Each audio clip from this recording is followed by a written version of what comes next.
Welcome back to another episode of For the Record. We're going to get right into it because we have two big breaking news trades to talk about today. First one, Odell Beckham Jr. is traded from the New York Giants to the Cleveland Browns for their first-round pick this year, their third-round pick, and Jabril Peppers. This move came as to a shock to the whole world. As Dave Gettleman said earlier this year, we did not sign Odell to trade him. Well, that turned out not to be true as they just traded him to the Cleveland Browns. This is a aggressive move by John Dorsey. All I can say is that guy has some guts.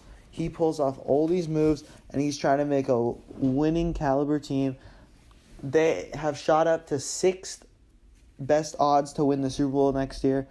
They're going for it all. Their offensive weapons now consist of Baker Mayfield, Kareem Hunt, Nick Chubb, Duke Johnson, Jarvis Landry, Antonio Callaway, and now Odell Beckham Jr.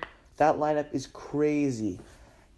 Defenses are going to have a hard time stopping that, and I don't know what they're going to do. But let's talk about this from the Browns side. The Browns had a great playmaker and pair up the former college teammates in Odell Beckham Jr. and Jarvis Landry again. This is a very smart move on the Browns' part. They had a mid-tier first-round pick and decided to move it for an elite wide receiver, which will help them this year, and he's under contract for 4 more years, so in the long term as well. Now for the Giants. The Giants, I don't even know what they're doing. This team is a mess right now. Dave Gettleman should be fired yesterday, and everything is going wrong for that team.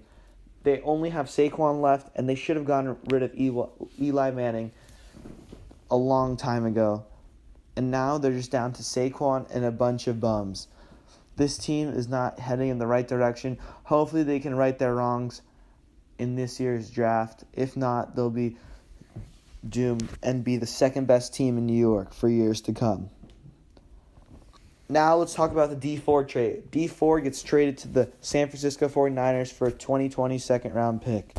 This move did not come to a shock to many Chiefs fans, as we were expecting it because there was many talks over the past few weeks after his infamous offsides penalty in the AFC Championship game that he would be traded this offseason. The Chiefs went on to franchise tag him rather than losing him for nothing, and they ended up getting a next year's second-round pick. Personally, for the Chiefs, I like this move. The move is to free up cap space so they can sign more free agents that will help that porous defense, and they get a second-round pick next year, more draft capital to make a splash in a trade or move up in the draft to take one of these high-profile edge guys. For the 49ers, they get their defensive linemen set for the future. They can now have a defensive line of Solomon Thomas, DeForest Buckner, Dee Ford, and Nick Bosa if he falls to them at 2. That would be deadly. Dee Ford obviously signed an extension of 5 years, $87.5 million, paying him $17.5 a year with $45 million guaranteed. This amount of money is crazy. He only had one very productive season, and they're willing to pay him that much money. The 49ers are really going for it all after signing Quan Alexander and now trading for Dee Ford. I think the Chiefs will go after another high-profile free agent or try to make a trade to move up and get the edge rusher they desperately need. Now letting go of Justin Houston and Dee Ford, they need somebody to rush the passer on top of Chris Jones, and hopefully they'll go get that. As John Lynch and Kyle Shanahan's seats continue to warm up, they make another splash trying to go in win-now mode and trying to make the playoffs with Jimmy Garoppolo returning from injury. Overall, these two trades were a big shock to the NFL world. They came within a 2-hour span, and now the league has been shaken up. Thanks for listening. Subscribe down below, leave a comment, and like the video.